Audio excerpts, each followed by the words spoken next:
Welcome to another edition of Ian Cameron's Football Frenzy for Week 4 in the CFL. It's Ian Cameron, and joining us is someone we've had on the show previously, and we get to reunite and see what's going on in his world right now. Nick Pankhurst, once again, with us here on the Football Frenzy show. Before we get into all things CFL, Nick, just give us a little status update. How are things in the life of Nick right now? Things are going good, Ian. Once again, thanks for having me. Always a blast on this show. Recently took a position with the University of Toronto. I'm a Western area scout. It's been awesome. Kind of just hitting the ground running, looking at a lot of different places in the West and talking to some really neat kids, a lot of different connections, people that I haven't touched base with in a while. It's kind of neat. I'm really liking it and just working with good people, man. And it's a great fit at UT and just awesome people out there, from Tommy Kanichis to Coach DA. Mullins is just, he's been doing this a long time, and just, it was a good fit. It was the right time. And, Coach Borman, PG, was always very supportive of me and what I was trying to do. And yeah, everything's been going really good. That's great to hear, and we wish you all the best, obviously, with the gig there with the University of Toronto. CFL-wise, to start the season for me, I'm telling you what, it's been a profitable start. I won't complain.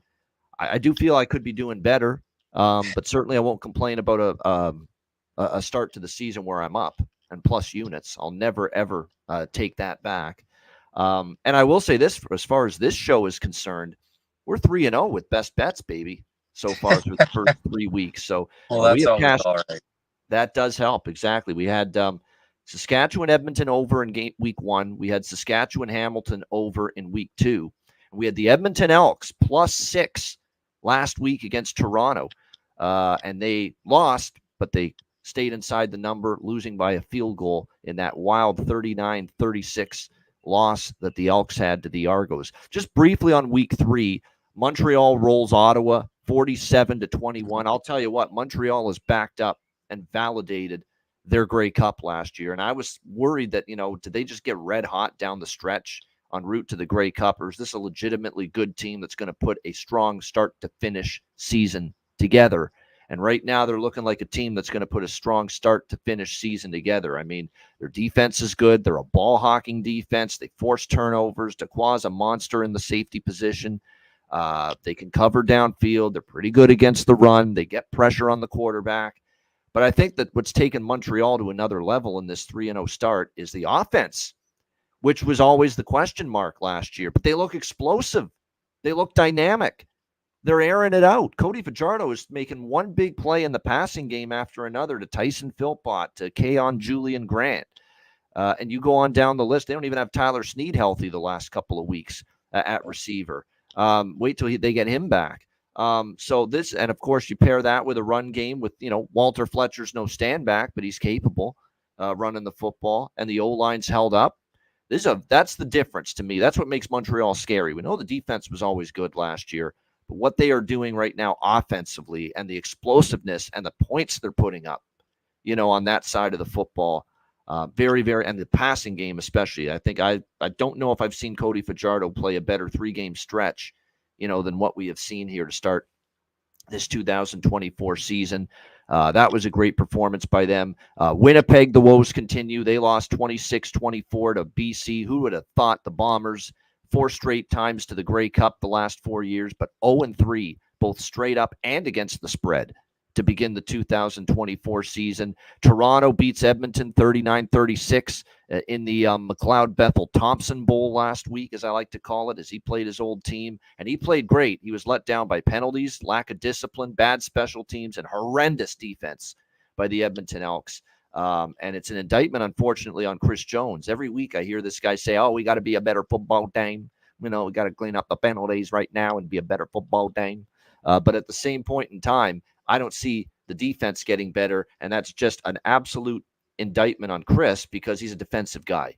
And now in 3 years in Edmonton, I have not seen this defense get one lick better under his watch, and it continues to struggle. You can't give up 39 points and expect to win a football game. It's just that simple, and they end up losing 39-36 to the Argos. And then the last game last week, my woe-begotten, wretched, horrific Ticats, unfortunately, that are off to an 0-3 start as well. 36-20. It's another team with no defense right now. The secondary, Jamal Peters, and that's where the list ends for the Ticats right now as far as anybody with a lick of ability and a clue what to do in the secondary right now. I'm serious. Like Jamal Peters and nobody else can cover anybody downfield right now for this Ticats secondary. It's abysmal right now, the big plays they're giving up in the passing game. I don't think Bo Levi Mitchell's played terrible. I thought he was all right in week 1 against Calgary. He was very good last week against Saskatchewan in the home game against the Riders, which they blew in the fourth quarter when they had that 10-point lead and lost. I thought that was Bo's best game as a Ticat at quarterback. Last week, he took a step back. Definitely multiple interceptions, but they were trailing. He had to force the ball a little bit. I blame more the defense and how bad it was than anything else last week. And the Ticats 0-3 to begin the season. Not a very happy fan or season ticket holder am I about that development. So, Nick, I'll throw it to you. Just some overall observations through 3 weeks in the CFL. You know what? It's a long season. It's the first 3 weeks. I think there's a lot of panic buttons being hit way too early. Winnipeg, Hamilton, those are very talented ball clubs. Montreal didn't start off that great last year. We got to remember that. Cody Fajardo and Coach Moss, definitely happy for those guys. Both those guys were kind of cast off, fired. Fajardo was, let go of Saskatchewan basically and really made a mark out in Montreal. So I think it's pretty cool for him to get some redemption because there was a lot of people, if you remember, that were calling him out. And, so it's baby steps, peaks and valleys, as I always call it. And, those guys are moving over there. And I like the culture they're building in Montreal. And I think, obviously, with the Phil Potts, other guys that they've drafted, brought in, and I think wherever Coach Moss goes, he's going to be successful and has been. I was a little disappointed when Edmonton cut ties with him because I thought that was a good young head coach that had a lot to give. And I thought it was a little premature that based on the playoffs that he had brought them to and different berths. And I thought they were growing. I was a little disappointed. As far as Winnipeg goes, I think there's a lot of talent there, brother. I think they're still pretty loaded, and I think they're going to grow as the season goes on. There's one thing about Coach O'Shea is, he's big on the culture of his locker room. Another guy that, Brady Oliveira, love that kid, known him since he was like 15. They got pieces in there, and you got to remember, it's not just a veteran team. They got a lot of young guys in that room that brought them to the Grey Cup before. I wouldn't sleep totally on Winnipeg. Hamilton, there's some, again, peaks and valley. I think, they're going to grow as well. It's hard to say, right? I'm loving what's going on in Saskatchewan right now. Really happy for a lot of those guys over there. Coach Mace, him and I had actually met a few times just through some mutual friends. And I've known him since he was in Calgary, and I'm really happy that, he's getting the opportunity that he's getting over there. And it's another guy, I knew right away in new football world, you got to be able to build culture with people. A good friend of mine, Isaac Brown, he was a strength and conditioning coach for years. And he always said, he told me flat out, he said, Nick, if you can't build relationships, organizations do not grow. And that's just part of the new football world. Unfortunately, a little bit of old school is still there. You can be tough on guys, but it's all about culture and commodity and what you bring to the room now. So I think that as far as what Saskatchewan is doing, it's great.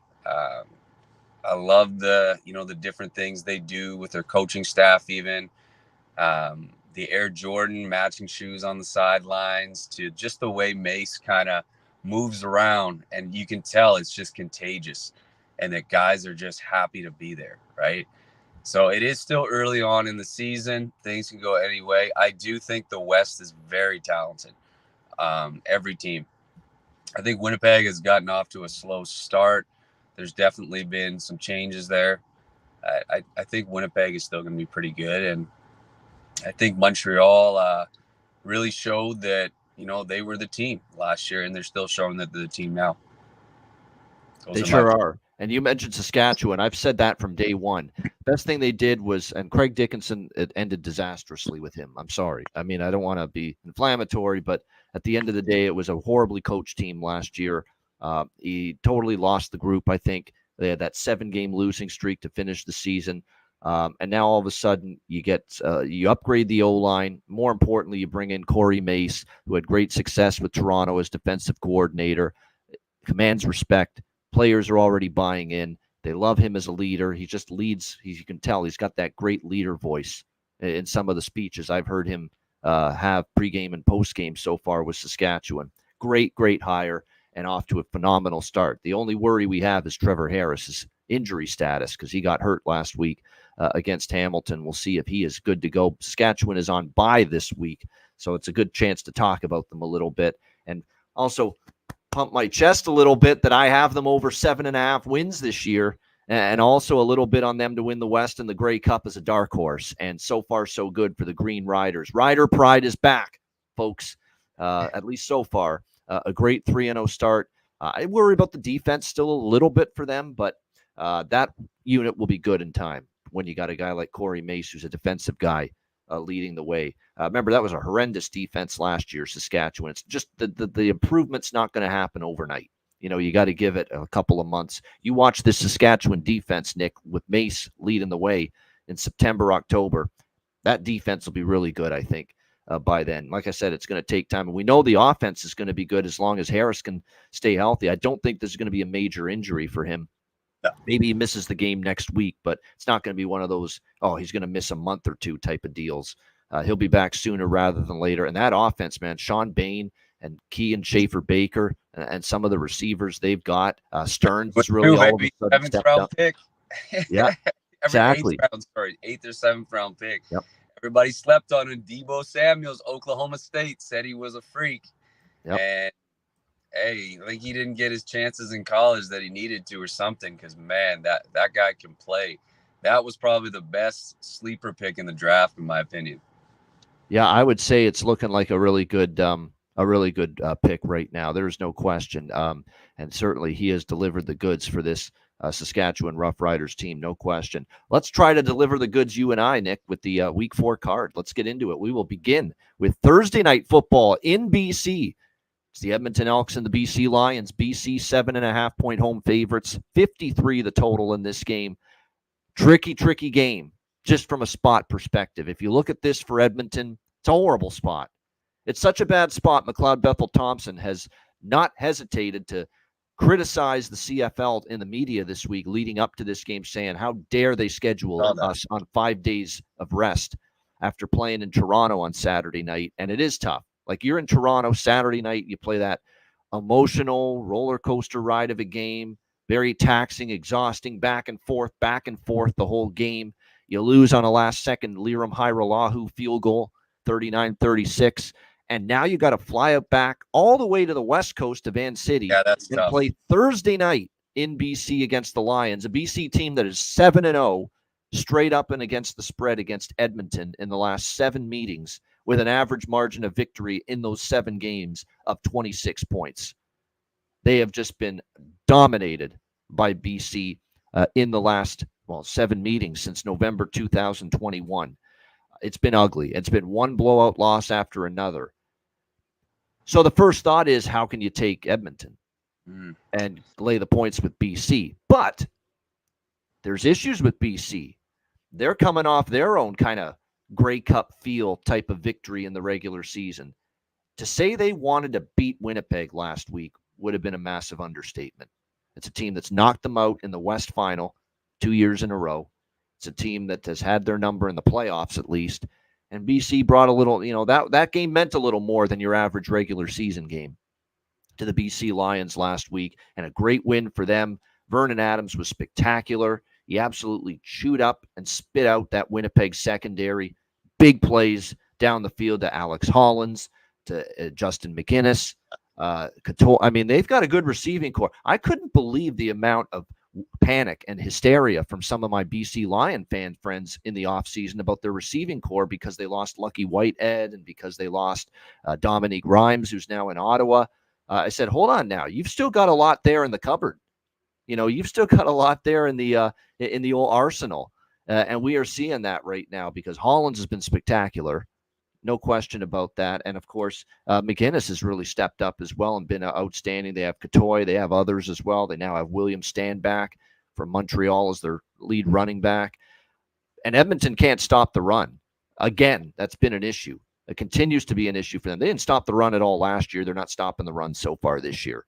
So I can tell you right now from a prop standpoint, I think it's a nice William Standback over rushing yards type of game. I think this is the game where he gets going. Now, the BC run game hasn't been great in the first 3 weeks, but I think this is probably the week it can get going. Now, we're hearing from Rick Campbell that Vernon Adams Jr. is questionable for this game. Did get banged up a little bit last week, and I think he's been hurting a little bit, Nick, since week 1 against Toronto when he really took a pounding in that first game against the Argos. That D-line really got after him. I think he's probably been bad. That's probably where he got the injury in the first place, but he's played through it here these last few weeks. I think he's going to play. Rick Campbell said the odds are definitely greater than 50-50 that he plays on Thursday night, which is significant because you don't have Dane Evans anymore as your backup quarterback. Dane Evans, a very solid, capable CFL quarterback, retired in the offseason, and now you've got Jake Dolegala, who was mediocre at best with Saskatchewan last year, and Chase Bryce out of App State, who are your quarterbacks now for BC behind Adams. So you have a lot more questions about what you're going to get at the quarterback position now behind Vernon Adams if he misses this game. I don't think he will. Again, Edmonton in this price range, more often than not, I'm going to want to take plus 7.5 points with Edmonton because their offense is good enough to keep them in games. MBT with a very solid receiving core with Geno Lewis, of course, leading it. He's been good, but they've got Dylan Mitchell. They've got weapons, this Edmonton team. Make no mistake about it. And their offense has always got backdoor capability, which is always what you worry about when you're or what you look for when you're getting 7.5 points like you are with them here. But gosh, their defense is horrible. They've given up, I think, 30, 40, even in one of the games, 50 points against the BC Lions in some of these recent head-to-head meetings.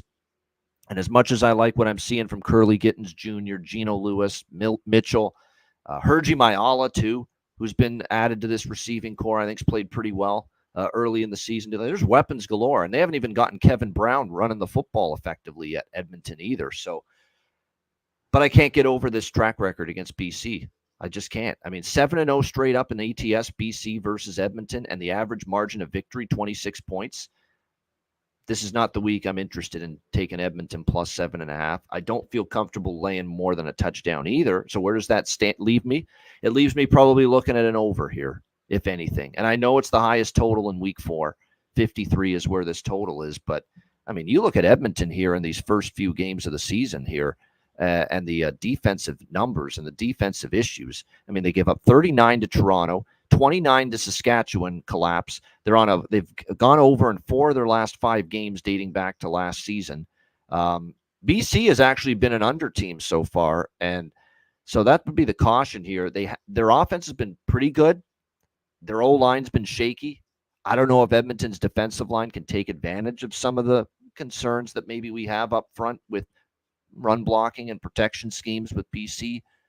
Toronto certainly did because Toronto's D-line is one of the best in the CFL. Montreal's a team that could certainly take advantage of BC's O-line, I guess, questions. But I don't know if this horrendous Edmonton defense can take advantage of those issues. That's why I think BC can march that football. They can get it to the 30s, if not the 40s, in points, just like Toronto did against them last week, especially if big play VA plays. But I think Edmonton can move the ball too indoors. The BC defense did give up 24 against the Bombers last week. If you get Edmonton to 21 points, you do the math. BC gets you to 35, which I think they're very capable of here at home against this defense. The defense that gave up 39 last week. 35-21, there's the game going over. There's 56 points right there. So for me, the closest I'm coming to betting something here is over the total. Nick, what do you think here? The opener for week 4, Edmonton, BC. Oof. That'll be a game. I think Jones will have those guys ready. He's a pretty passionate guy. They're going to come in swinging for sure. They don't You seem to mentioned, be. I want to throw out something too, Nick. They don't seem to be, woe is me after these tough losses, because they had that brutal loss to Saskatchewan. They were up 21-8 in the fourth quarter against Saskatchewan at home in week 1, and they lost 29-21. But they battled back, and they played an excellent Montreal team, pretty tough. They lost by 3 at home, and that was a tough loss. And sure enough, you'd think, how are they going to bounce back against Toronto? And they bounced back, and they were right in that game, had a chance to win. And that's another painful loss. You got to think at some point, maybe after all these painful losses, does it finally seep in mentally, and you have that stinker, you have that clunker, you have that game where you just get ripped and you get blown out? I do worry about that, but they have shown an ability to respond and still put a tremendous effort forth even after these painful losses. yeah, I think it's kind of what you mentioned. There's certain people in BC, and there's been some really good scouting from a lot of their personnel there. So you mentioned Alex Hollins for one. That's a guy that he started off at a junior college. I believe after that he went to Eastern Illinois. He had decent production there. Could have probably had a little more. I know a lot of people that said, hey, this is going to be a really good receiver. This is going to be a really good receiver. He was in the NFL, undrafted free agent. He had a few grabs for Minnesota backing on the practice roster. I believe he was in Cleveland. Yeah, that's right. And I remember there was all kinds of articles. Oh, Alex Hollins, he's doing this there. He's doing that.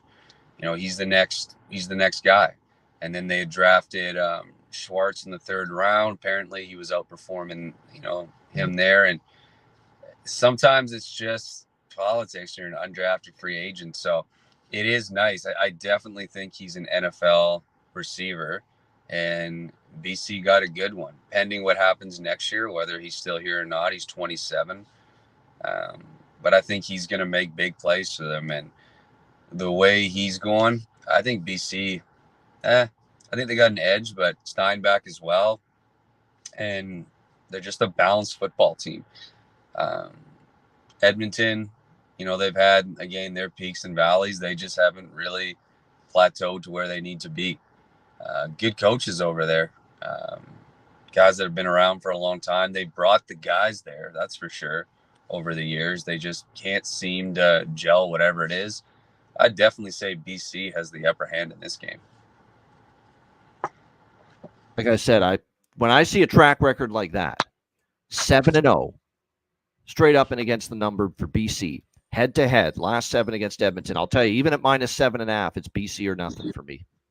This is not the week. Normally, I would be on Edmonton when they're getting more than a touchdown, because I think they're good enough offensively to stay in a game and keep it a 1-score game. And maybe they do that this week, but I can't trust it when I see them just getting clocked over and over and over again by this BC Lions team. And until I see that change, I got to stay off. So that's where I'm at with that one. Let's move on to, I think, the game of the week in the CFL for week 4. The Montreal Alouettes taking on the Toronto Argonauts.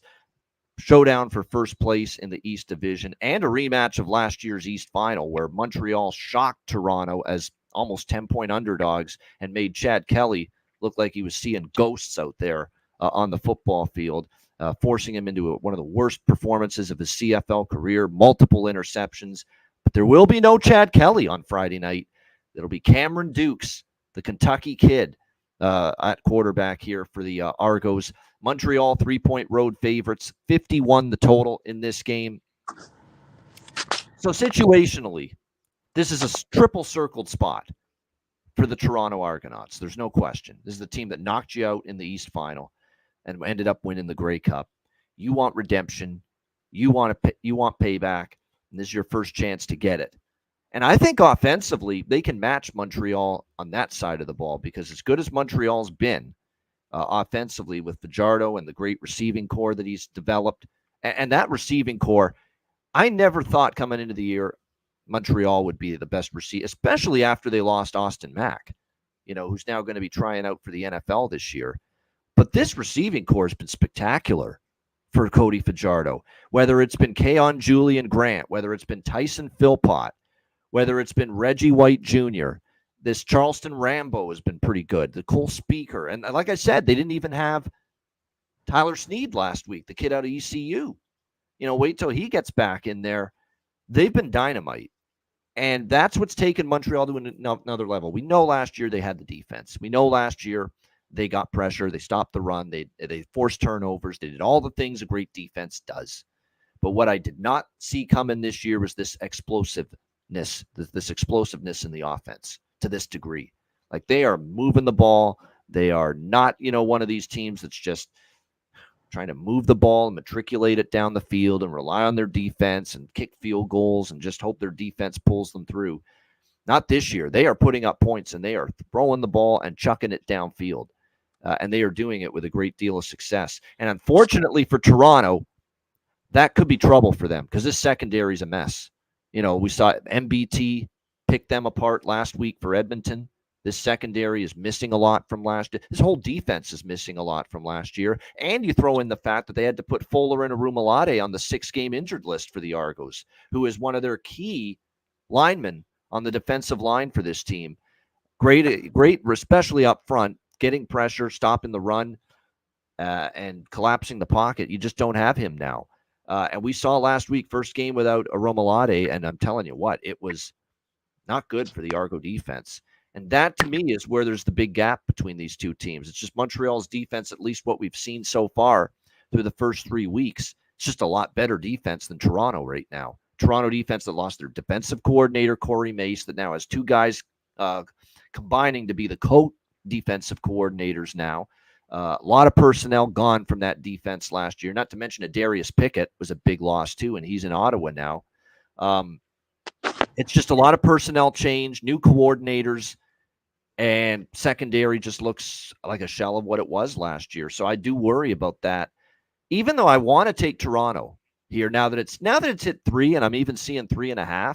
I kind of want to take Toronto because this game is just, like I said, this is a triple circled game. It's a revenge spot. Their offense with Cameron Dukes has been so good to me, like impressive enough that I could see Cameron Dukes keeping this team in the game with the offense and what they're able to do on that side of the ball. He's been terrific. He's been terrific for the Argos in the first 2 games, Cameron Dukes. He has looked like a number 1 quarterback, honestly. That is what he's looked like here in the first 2 games to me. He looks like a guy that's been ready as far as being that number 1 quarterback in this league. It has been impressive to watch. And I think when you look at the performance here so far from Cameron Dukes, he has shown his coach, Ryan Dinwiddie, hey, man, I think I can lead this offense. I think I can lead this team. I can win games. I'm not just going to be a placeholder quarterback. I'm not just going to be a game manager quarterback. He has not been a game manager in the first 3 weeks of the season. Well, first 2 games because they had a bye week in week 2. They've only played 2 games. He hasn't been a placeholder quarterback. He has chucked the ball down the field. He has stretched the defense, stretched the secondary. His accuracy throwing the ball has actually been very impressive, Cameron Dukes, so far. And this Argo, group of receivers, I don't think they get the headlines that some other teams' receiving core does, but they've been solid with DeMonte Coxey. This Makai Polk has really shown me something. Sindani, the Canadian, Rasheed Bailey, who they got from Winnipeg, Dejon Brissett, Tommy Neal, who is, of course, playing his university football just down the street from me in McMaster. You look at it, that's a solid receiving core. It's still not got the name brands. I get it. It's not got the superstar talent. I get it. But they have been good enough, and they've been more than good enough for the Toronto Argonauts here in the first 2 games. But the defense is the concern. They've also been an over machine all of a sudden, Toronto. 6 straight overs. Montreal, an under team usually to me, but gosh, they put up 47 on Ottawa. They laid waste to that defense, and a lot of it was turnovers. And that's another thing, too, about why Toronto might hang in this game. As much as Montreal just annihilated Ottawa, a lot of that was the game got away from Ottawa because of early turnovers. 3 first-half turnovers by the Red Blacks last week, and all of them turned into Alouettes points. And you dig yourself that kind of a hole like they did in the first half with those TOs, those turnovers, you're in trouble. I don't care who you're playing. Take away the turnovers. I'm not saying Ottawa wins, but I think it would have been a closer, more competitive game. It got away in a hurry from Ottawa because of those turnovers. If Toronto can take care of the ball, easier said than done because, as I said, Nick, this is a fucking ball hawking defense here. Unbelievable how they're able to take the football away. But if they're able to hang on to the ball, I think I'm leaning to the +3, honestly, +3.5. It's scary as fuck to go against Montreal right now. I get it, but this is a triple circled spot on the schedule for Toronto, the team that knocked you out in the East Final. You want a little bit of redemption, and who knows with Montreal? Montreal had their Grey Cup banner night last week against Ottawa. Do they bring the same intensity that Toronto, I think, will in this game? Will be the big question. They should. It's battle for first place, and I'm not saying they won't, but no, for Toronto, this game means a lot. I'm a little bit scared to take the +3, 3.5 because of the defensive difference. There is a big gap. Montreal's defense is better than Toronto's right now. No question about it. But I'm still leaning Toronto +3, +3.5. And I'm actually leaning to this over at 51. I'm telling you, Montreal's got explosiveness now in their offense with what I've seen, especially in the passing game with Fajardo and those great receivers. Toronto's secondary's been wretched. They're not getting the pass rush as much anymore as well, especially with Romolade sidelined. So I think Montreal can score points here in this game against Toronto's defense, which is big time decline from what I've seen from last year. But as good as Montreal's defense has been, I look at the schedule. They played Ottawa. Okay, that's a new young quarterback trying to get his feet wet. They played Edmonton. Toronto's O-line. I'll say this about Toronto. Their O-line is better than Edmonton's. Their O-line is better than Ottawa's.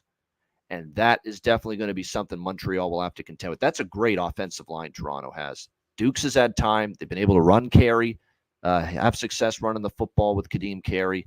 So as great as the Montreal D is, I think the Toronto offensive line will be a very stern test for them up front in the trenches in this game. It's a great game, Nick. What do you think? Game of the week, probably on paper. First place in the East, on the line. 3-0 Montreal, 2-0 Toronto.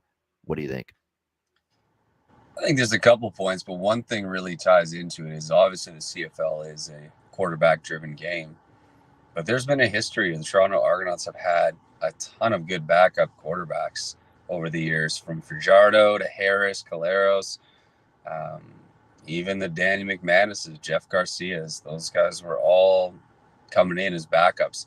But I think one thing about this backups that it's kind of unique is his skill set to the CFL. Is Dukes is, he's coming out of the SEC. I watched him when he was in college. Great athlete. He was fun to watch. He was a dual threat. Did he ever get like signed or recruited by a SEC school? Because I know he played in a very smaller college. It was the last place he played before the CFL. I'm trying to think. Did he get recruited though by anybody from the Division One? I'll have to take a look. Went to a D1 AA school, I believe. Yeah, he did. Yeah. So he's a heck of a football player, right? And he showed a lot of his athleticism. Like, I still believe he's your typical SEC quarterback, even though he played D1 AA. I think he's an absolute player. I think he's Lindsey Wilson College. That's where he played. Yeah. D1 AA. Yep.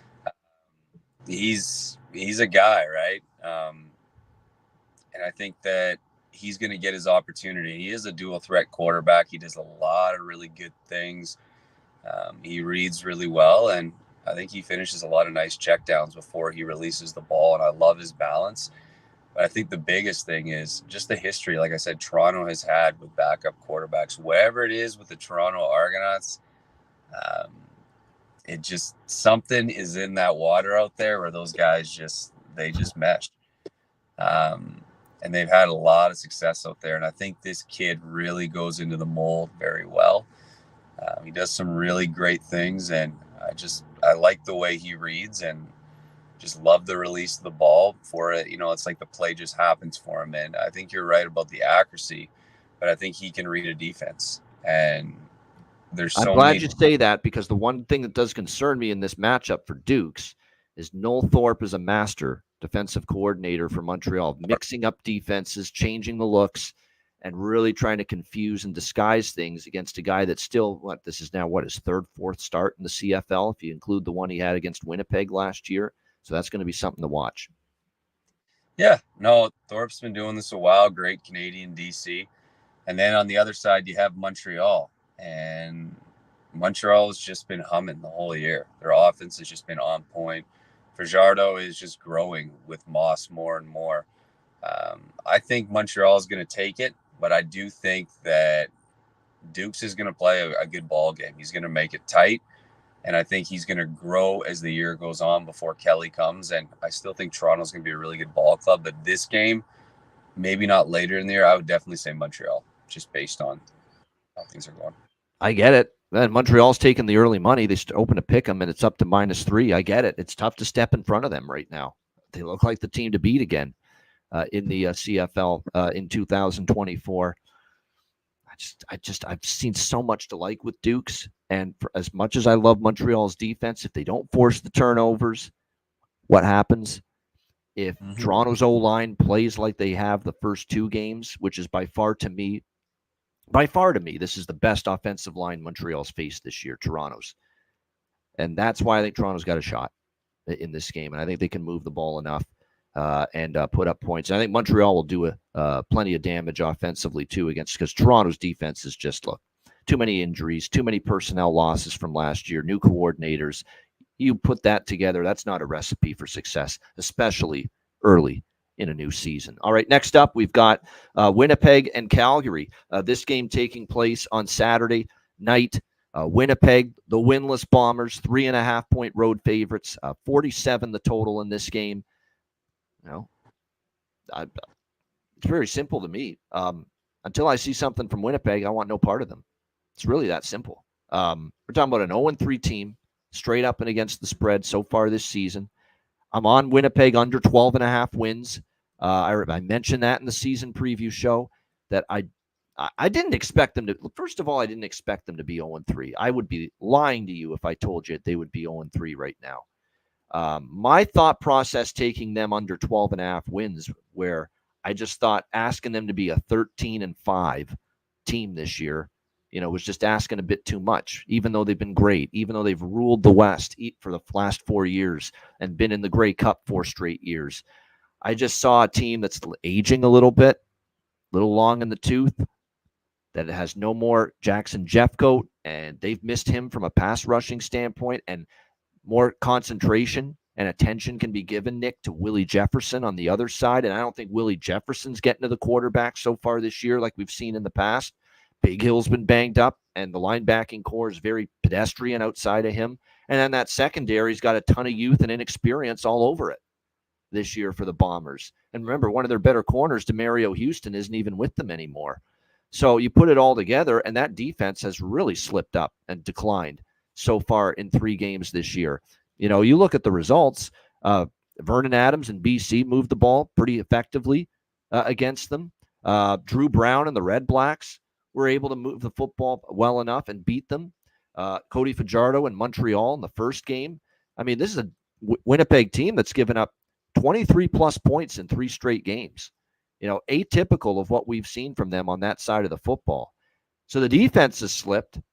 You could say the same thing about the offense. You look at this offensive line, which has been just the hallmark of the Bombers' success. One of the hallmarks, at least the last few years. Stanley Bryant's been the left tackle there forever. Patty Neufeld's been there on that O-line forever. So many of their parts on the O-line have been on this group for a very long time. But they're all getting older, too. They lost Jamarcus Hardrick, who is one of their absolute premier O-linemen on that unit, on that position group, and he's now in Saskatchewan. And look at the difference he's made for the Rider offensive line, and look at the way the Winnipeg offensive line's playing without him. And you can see what kind of a loss that was. And they are already very much an injury-riddled mess on the offensive side of the football coming into this game tonight, and that's been a problem as well. Brady Oliveira, your buddy that you've known, as you mentioned, Nick, since you were 15 years old, he's been battling through injuries so far early in the season. They've had Kenny Lawler injured in the first game against Montreal. He's still on the 6-game injury list for the Winnipeg Blue Bombers. You also look at who else is on that list right now. Dalton Schoen added to that injury list, and I don't think as of now he's expected to play. That's a huge loss. This is a guy that has just been phenomenal for Winnipeg in the passing game for Zach Collaros the last 2 years. So you got injuries on offense. You got an O-line that's underperforming. You have a D-line that's underperforming. You have a secondary that's getting ripped apart.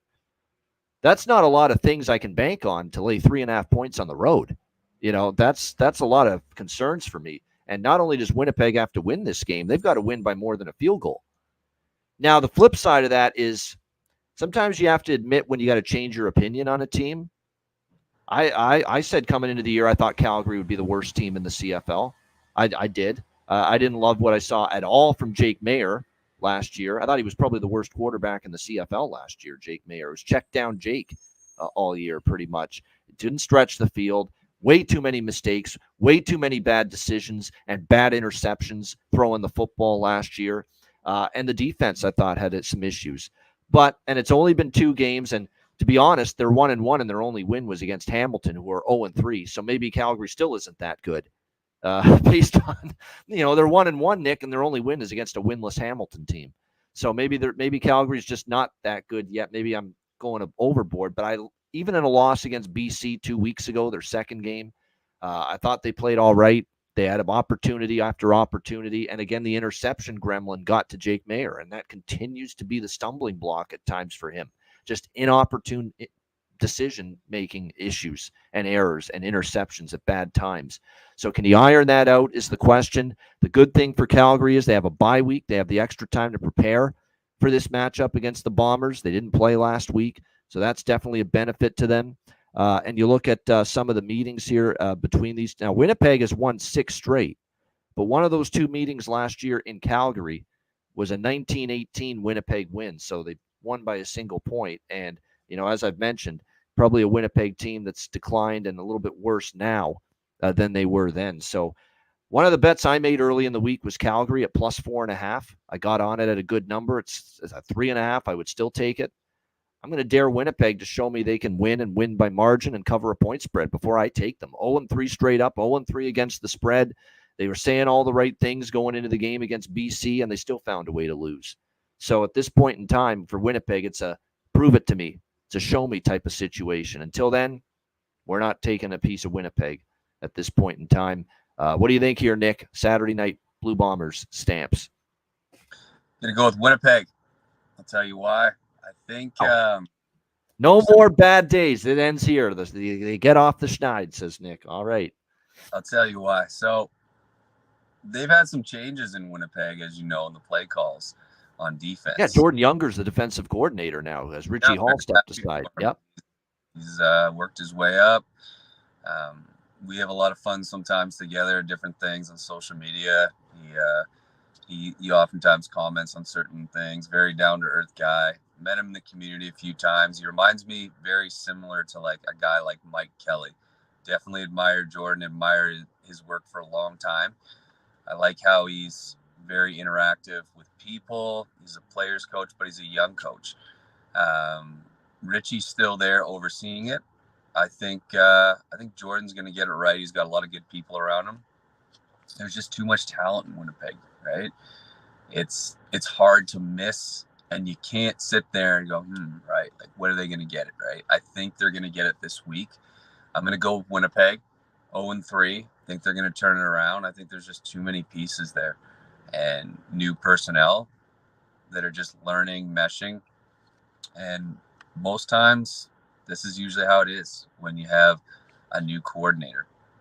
And I believe strongly that Richie's going to be doing a lot more behind the scenes. And I think they're going to get it right this week. Calgary does some really good things. Jake Mayer, like you said, I love how he reads as well. Similar situation to Dukes.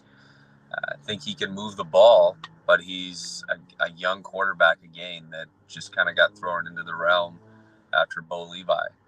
So Mayer's going to hit it right. He's going to hit his strides. I definitely believe that one thing that Calgary does well is, and they have for years, is they really wrap the linebackers in a lot of the zones. And they have a way of pushing guys around with their offense. And that's just, I think, could because of Dave. I'm not sure. But Coach Dickinson he's one of the best. I do like watching the Calgary offense. I believe they can win any game. They're very well coached. I think I'm going to have to go Winnipeg though on this one. That's the team that, I think they're going to make some noise this week coming into this one. I like the bravery, going against the grain a little bit here, taking Winnipeg. But in my spot, I was on Ottawa in week 2 against Winnipeg, cashed. I was on BC last week against Winnipeg for a smaller bet, cashed. And I just feel at this point we're going against them until I lose. And that's not to say they can't get it done here this week.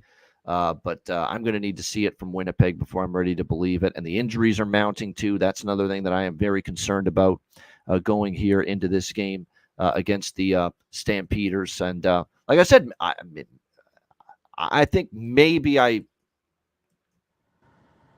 was too harsh on Calgary coming into the year, because to me in 2 games they have looked better than I thought.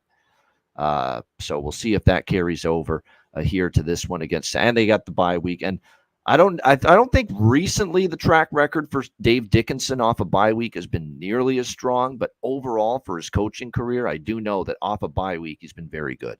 And I think Calgary in a home underdog role in particular off the bye week has been really, really good as far as a betting proposition here over the years. So we'll see if that continues here on Saturday. All right, we got to talk about them. I hate to talk about them right now because they suck, and it's breaking my heart. The Hamilton Tiger Cats against the Ottawa Red Blacks to wrap up week 4 on Sunday night. Ottawa 1-point favorites, 51.5 the total. I was absolutely livid about watching that performance by the Hamilton Ticats last week against Saskatchewan. I expected a team that, after blowing it against that same Riders team the week prior in Hamilton, 10-point lead in the fourth quarter, and they can't bring it home, and they lose on that last second Brett Lawther field goal. You would expect them to come out just storming, redemption, get them back, payback time. And then they set the tone with just fumbling the opening kickoff, and that's on Lawrence Woods. And he's a good player, but he can't do that. He's got to protect the football. You need something good to happen early in a game in a tough environment out there, Mosaic Stadium in Regina. And the worst thing you could have done was fumble the opening kickoff. It's exactly what happened. Trevor Harris makes them pay, and it's 7-0 Riders before you can even get fucking comfortable in your seat with the beer in hand. It was just a brutal way to begin the game, and it didn't get any better from there. The offense stumbles out of the gate, protection issues, no run game to speak of with Butler. I don't hold it on Butler. I hold it on the O-line. They got to run block better. And then Saskatchewan shreds a secondary that, outside of Jamal Peters, I'm not sure anyone on this secondary can cover anybody. They couldn't cover me. I worry sometimes when I watch them right now. They are just the breakdowns, the lack of communication. Someone thinks they have safety help. Oh, no, they don't. And it's just it's a mess.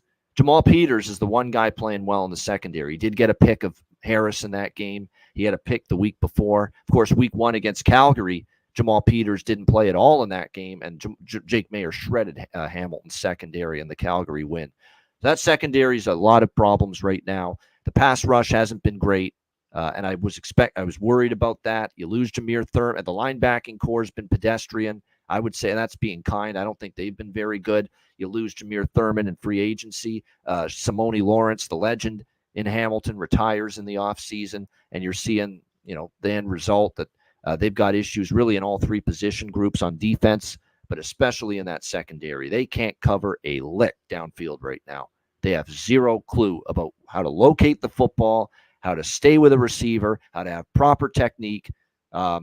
Jamal Peters got to sit these guys down and in the room there and say, this is how you defend as a DB. Something's got to be done, because this is just awful what I'm seeing from the Ticats secondary that coughed up that 30-20 lead as well the week before against Saskatchewan.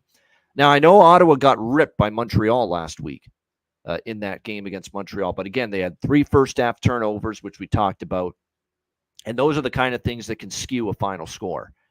When you turn it over 3 times in the one half against a team as good as the Alouettes, defending Grey Cup champions, you're going to pay the price for it. And Ottawa did, and they were out of that game in the first half because they just had zero ball security. And they had very little opportunity to come back and make that interesting. I like that they didn't quit. Like, they moved the ball pretty well on Montreal in the second half, but I think a lot of that was prevent defense. Montreal had a 30-1 lead or something at halftime. Kind of played passive, on the defensive side. But now Ottawa's back home for their second home game. Remember, their first game was at home, and they beat Winnipeg in their home opener. Now, long-term, Ottawa's been a disaster at home. At TD Place Stadium's been a nightmare for them. I get it. But they finally won a home game. It's a new season. It's a new quarterback in Drew Brown. I see bright signs from him. He learned under a great organization in Winnipeg. Buck Pierce, OC, Zach Collaros, quarterback there. He learned from some of the best. He wants this opportunity to be the guy that a number one quarterback in this league. And I could see him ripping apart this bad Hamilton defense. I really could, because they have shown me nothing. And I'll tell you this, locally right now, people are very, very upset and calling for the head of Mark Washington right now, the defensive coordinator. They're not happy with the way this defense is going under his watch right now here in Hamilton. But I think Ottawa can move the ball. Look, Ottawa's got weapons. They got the former Ticat, Jalen Acklin, who's always going to want to do well against us. They've got Dominique Rhymes now from BC. They got Justin Hardy, who I think is a very, very good receiver. Nobody talks about him enough. There's weapons for the Red Blacks this year. I think that's an improved offense, very much improved with Drew Brown. It can't be worse than last year. And against Winnipeg, they won the game and they moved the ball enough to win. Against Montreal, when they weren't turning the ball over, they were moving the ball for extended stretches that game.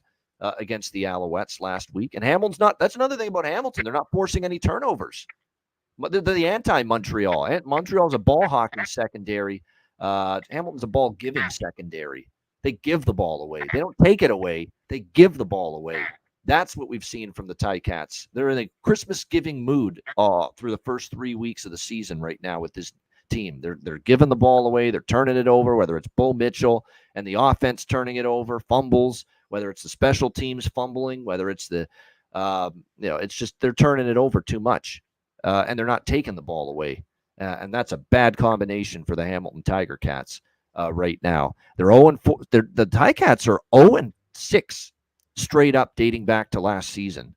So they're on a 6-game losing streak going back to when they lost 33-30 at home against BC last October. They then lost 2 in a row to Montreal to end the season, including the playoff loss. And then, of course, the 3 losses, 0-3 straight up in ATS to begin this season. I want no part of Hamilton. I'll cheer for them because they're my team. But from a betting standpoint, for me, it's Ottawa or nothing. You don't touch the Ticats right now until they show you something. And I think Ottawa, they won at home against Winnipeg. I think they're very capable of winning at home here against Hamilton and bouncing back. And they'll be coming to play. People talking about, Hamilton's desperate. Hamilton's got to have a sense of urgency. Ottawa got whipped last week in Montreal. You don't think they're coming to play? You don't think they're going to have a sense of urgency? I absolutely think they will. And I think right now I trust them a little bit more than I do Hamilton. So I would take Ottawa to near pick 'em. And this is definitely a total I like over because Hamilton can't stop anybody. I don't think they're going to have a ton of success. They can't get pressure. Drew Brown can move around in the pocket too. Let's not forget that. He's not a statue back there. I think he can do damage against this horrendous secondary with Hardy, with Acklin, with Rhymes, and a very capable Ottawa receiving core. On the flip side, though, the Ottawa defense is still a little bit leaky. We saw it last week, especially against Montreal. I mean, Cody Fajardo throws for 393. Their secondary is still a work in progress.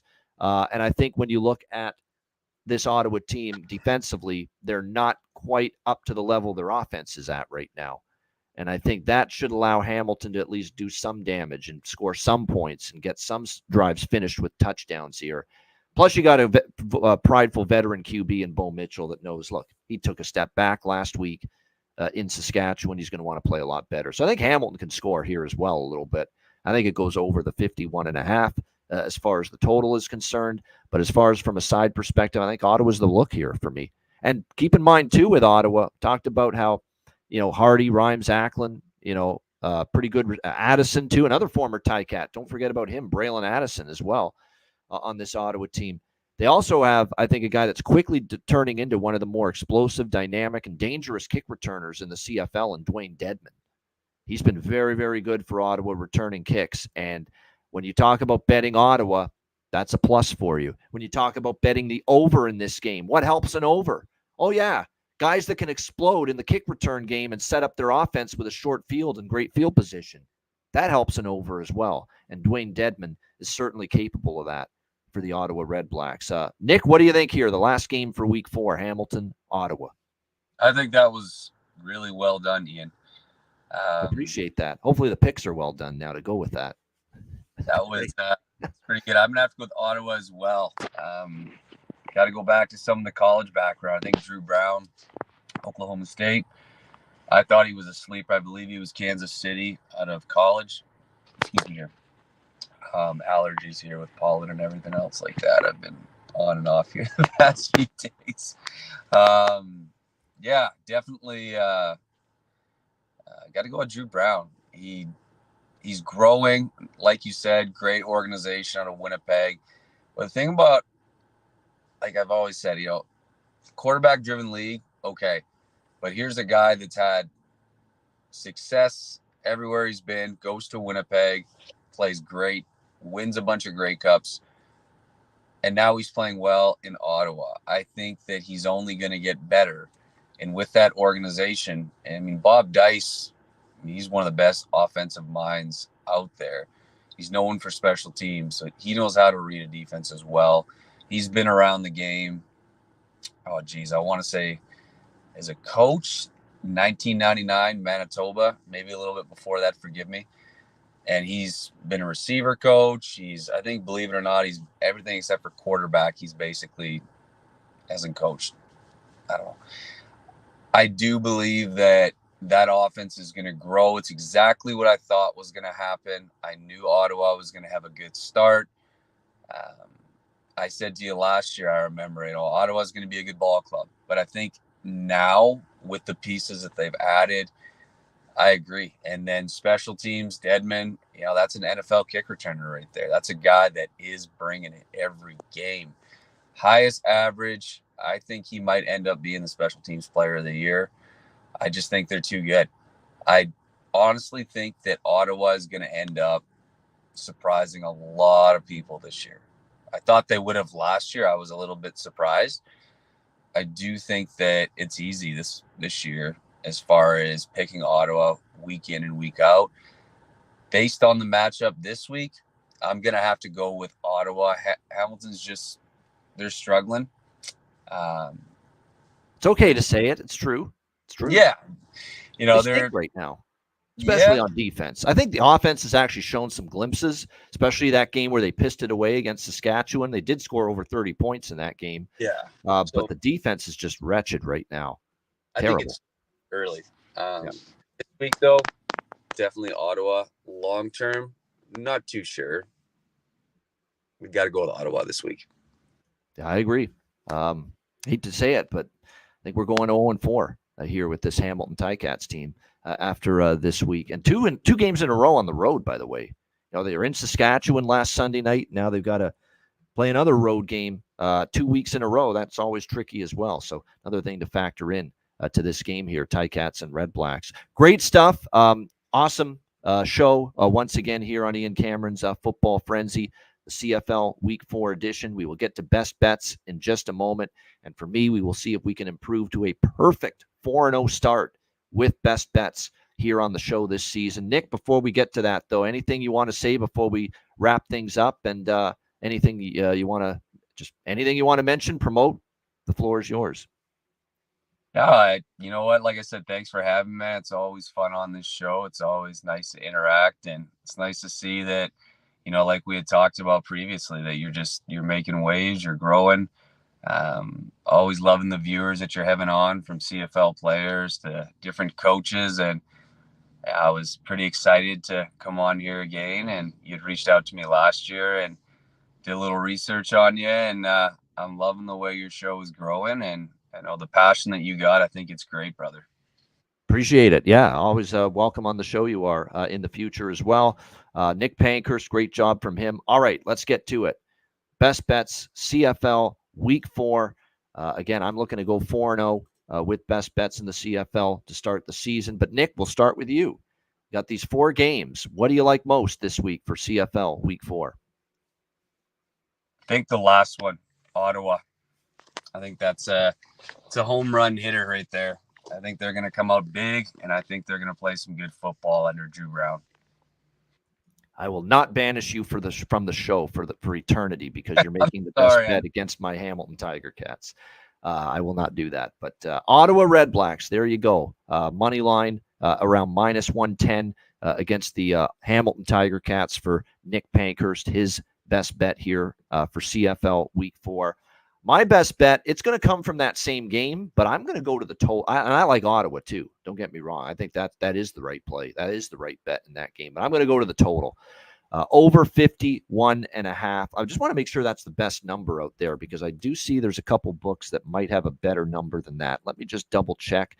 We always want to give you the best available number with every play we recommend here. Let me just go to Sunday here. What do we got here? Hamilton, Ottawa.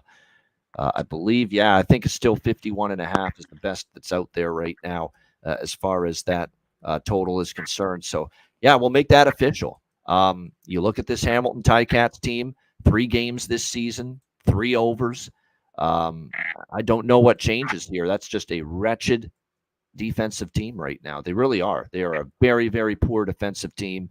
It's the kind of team that I believe that not Cody Fajardo, that Drew Brown and the Ottawa Red Blacks can take advantage of.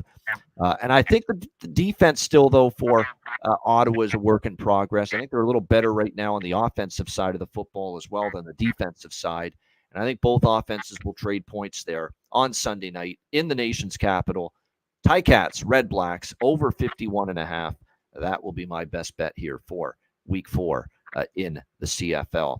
Nick, great stuff. Great show. Appreciate you joining us. Everyone watching, hit the like button. Appreciate it very much. Great show as always. For Nick Pankhurst, our guest, I'm Ian Cameron. Have a great week. Enjoy CFL Week 4, and good luck. And we will be back next week for another edition of Ian Cameron's Football Frenzy. Thanks for having me, Ian.